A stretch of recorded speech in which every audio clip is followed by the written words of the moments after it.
সিলেট অনেকগুলা সমস্যায় জর্জরিত, আর কারেন্ট সমস্যাটা সবচেয়ে বড় হচ্ছে ঢাকার সাথে আমাদের যোগাযোগ। আমাদের যে মহাসড়ক রয়েছে সেই মহাসড়ক এখন একটা ঝুঁকিপূর্ণ মহাসড়কে পরিণত হয়েছে। এই ব্যাপারে সিলেট পার্টি আওয়াজ তুলেছেন। আমাদের একটা প্রতিনিধি দল যোগাযোগ মন্ত্রণালয়ের সাথে দেখা করেছে, কথা বলেছে।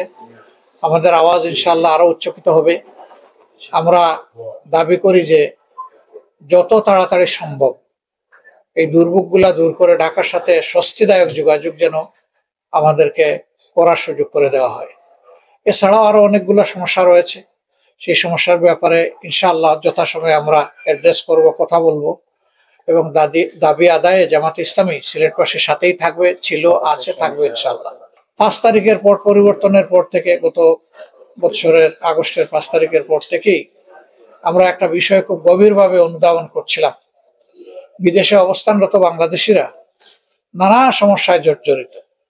সেই দেশে অবস্থানকালীন সময় এবং দেশে আসার পরে তাদের এই বিষয়গুলো অ্যাড্রেস করা উচিত।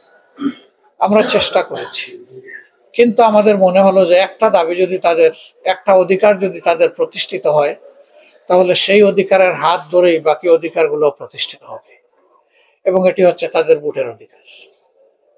আমরা প্রথম দিক থেকে এই দাবি উত্থাপন করেছিলাম।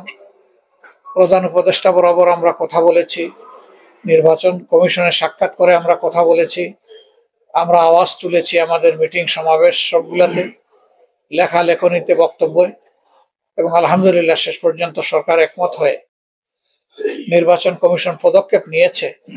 কিন্তু সেই পদক্ষেপটা কাঙ্ক্ষিত মানের নয়।